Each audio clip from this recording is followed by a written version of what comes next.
כל זמן שאין האדם זוכה לתפילה בשלמות, אז עדיין אין לו מקום להשם, ועדיין הוא נע ונד ומטולטל, ואפילו אם הוא עוסק בתורה, עדיין אינו בטוח שישאר על עומדו, כי מי יודע מה יעבור עליו. כמו שאנו רואים כמה וכמה אנשים שעסקו בתורה בהתמדה גדולה, כמה וכמה שנים, ואחר כך נתרחקו מהתורה ונפלו למה שנפלו, רחמנא ליצלן. על כן עיקר המקום והמעמד לקדושה הוא תפילה. כי על ידי תפילה זוכים להישאר קיים על העומדן תמיד, אפילו אם יהיה איך שיהיה. כי אם אינו זוכה רק לתורה לבד, אף על פי שבוודאי שהוא טוב מאוד, וזה עיקר התכלית, כי הם חיינו ואורך ימינו, אף על פי כן אחר כך, כשנופל חס ושלום מן התורה, אז אין לו במה להחיות את עצמו. אבל כשזוכה לתפילה, יש לו תקווה לעולם, אפילו אם יעבור עליו מה.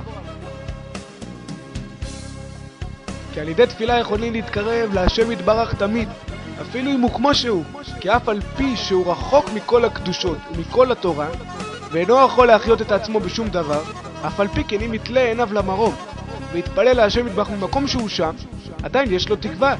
בבחינת מה שאמר דוד המלך עליו השלום בשביל כלל ישראל, טבעתי בי בן מצולה ואין מעמד.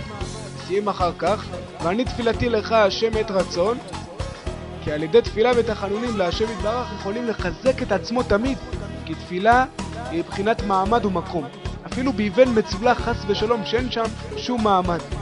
וזה בחינת מה שאמרו רבותינו זיכרונם לברכה, אין עמידה אלא תפילה, כי תפילה הוא עיקר המעמד של כל אחד, ועל כן מי שרוצה להיות איש הישראלי באמת צריך לאחוז בשניהם, בתורה ותפילה, כי שניהם כאחד טובים, אשר אם יפול חס ושלום האחד הקים אותו חברו כנ"ל.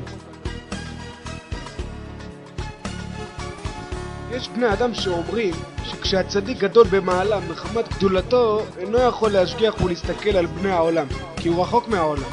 ובאמת אינו כן, כי אדרבה, כשהצדיק גדול מאוד הוא יכול להשגיח ולהסתכל יותר על כל העולם.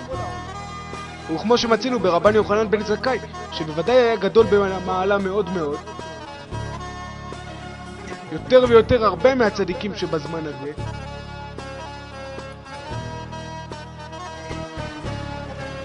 כמו שמצינו ברבן יוחנן בן זכאי, שבוודאי היה גדול במעלה מאוד מאוד, יותר ויותר הרבה מהצדיקים שבזמן הזה, ואף על פי כן אמר, אוי לי אם אומר, אוי לי אם לא אומר.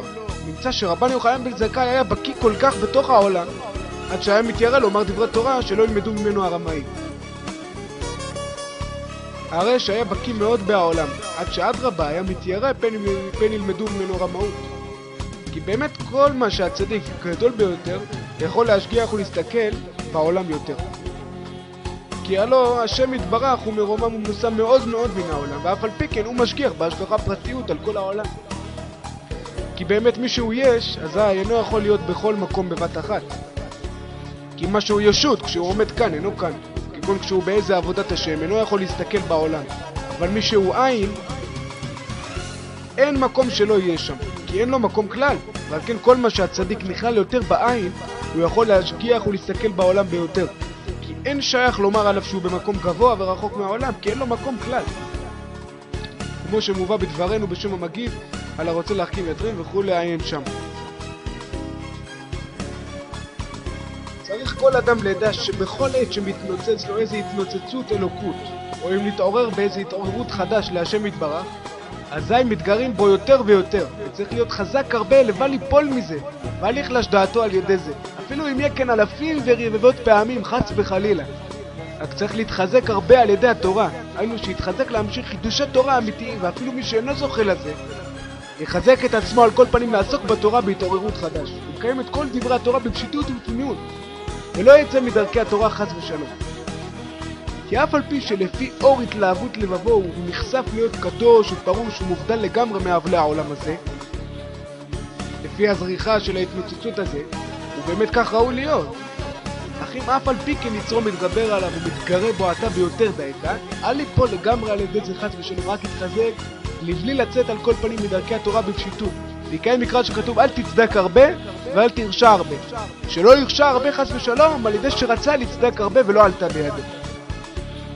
ואז כשילך בדרך זה ויהיה חזק בזה הרבה, אז ילך לבטח דרכו ויוכל בכל פעם לעורר את עצמו להשם יתברך ולסתום עיניו בכל עת מחז ודאי עלמא, ולבטל עצמו אליו ממקום אשר הוא שם כמובן.